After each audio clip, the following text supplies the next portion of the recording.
about the Iran-Israel conflict. The problem between Iran and Israel was standing a little like that in the middle. Now, if you ask suddenly what's happening, International Atomic Energy Agency, they are the ones who control the atomic weapon, nuclear weapon, enrichment, these kinds of things.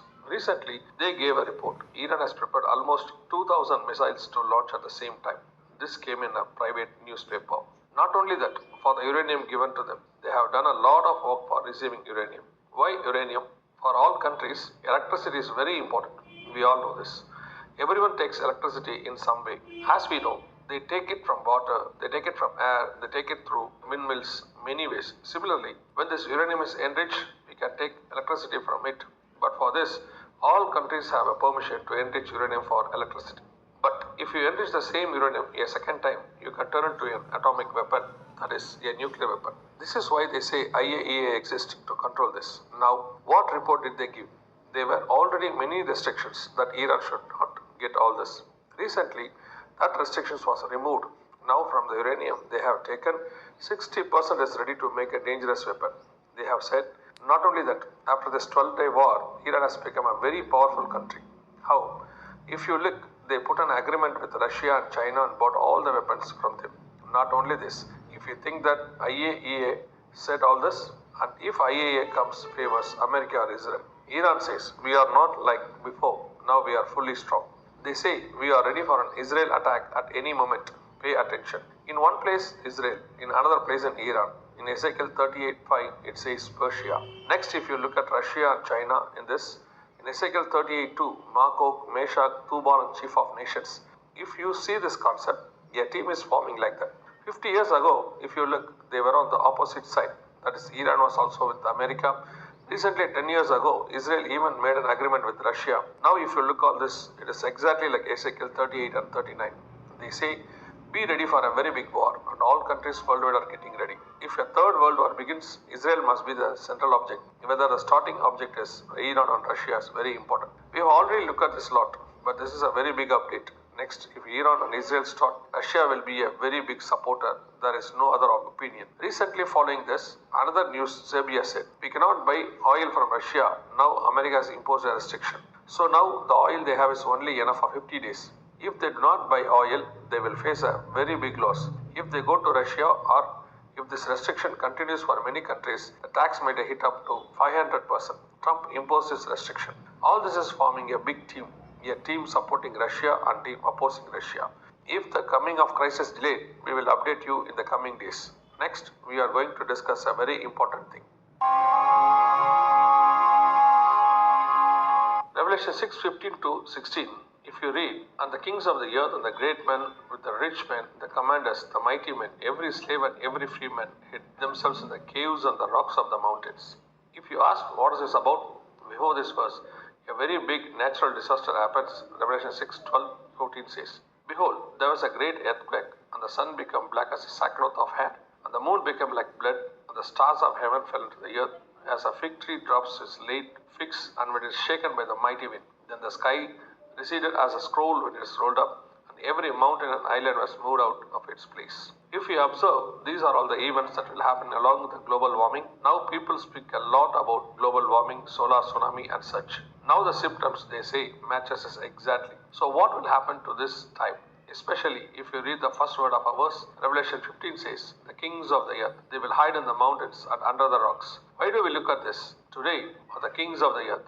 We are living in a democratic world. If we consider kings, only in 4 or 5 countries, the rulings are present.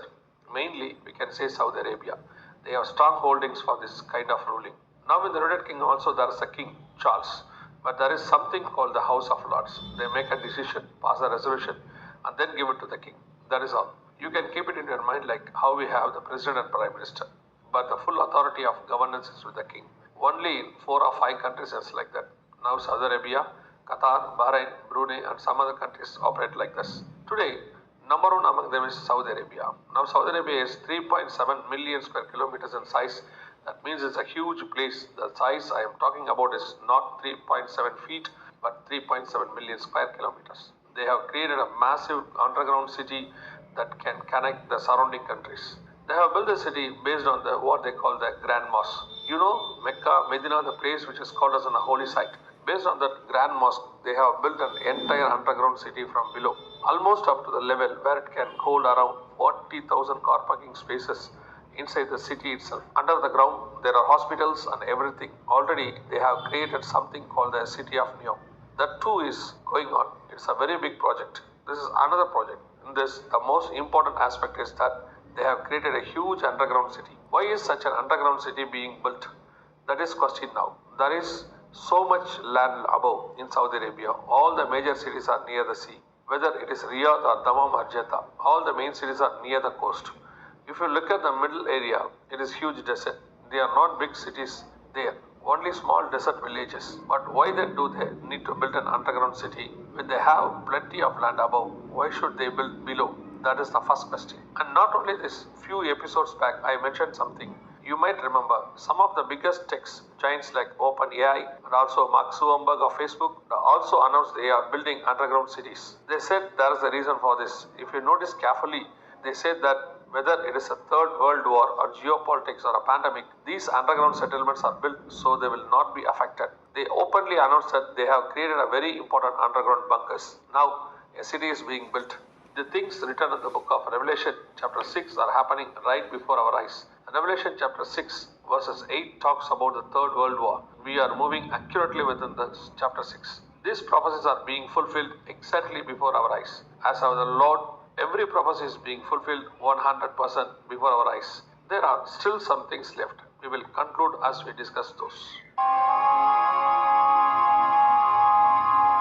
Now, recently a news came out. You all know about Sir Isaac Newton. He was a great scientist who discovered the gravitational force. You would have studied all this. But what you may not know is that he was a strong believer, a person who knew God and followed God. In his lifetime, he wrote more about the Lord than about science. He wrote so many things with faith in the Lord. He has spoken of many important predictions. It is not technically a prediction, but he calculated certain future events based on biblical prophecies, especially about the return of Israel. According to the calculation, the destruction of the world, let me say this clearly, not the destruction of the earth, but the destruction of the world. The earth's destruction means the earth itself disappearing. That is in the Revelation chapter 21 verses 1 and 2. The old heaven and the old earth passed away. That is not now. The destruction of the world means that once every 2000 years a major calamity happens on the earth.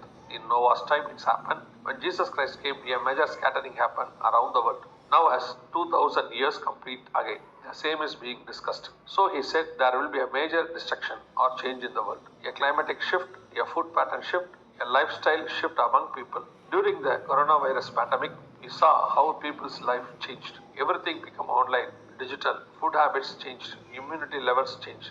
Everything changed in a different way. Now, he said that a major destruction and a major change would have occurred between 2030 and 2060. He said this is based on the prophetic calculations related to the Israel. But the biggest thing is, when he said these things, the nation of Israel was not yet formed. The people had not returned. None of the prophecies had happened. But according to his written calculations, he mentioned the year 2060. Now we are heading into the 2026.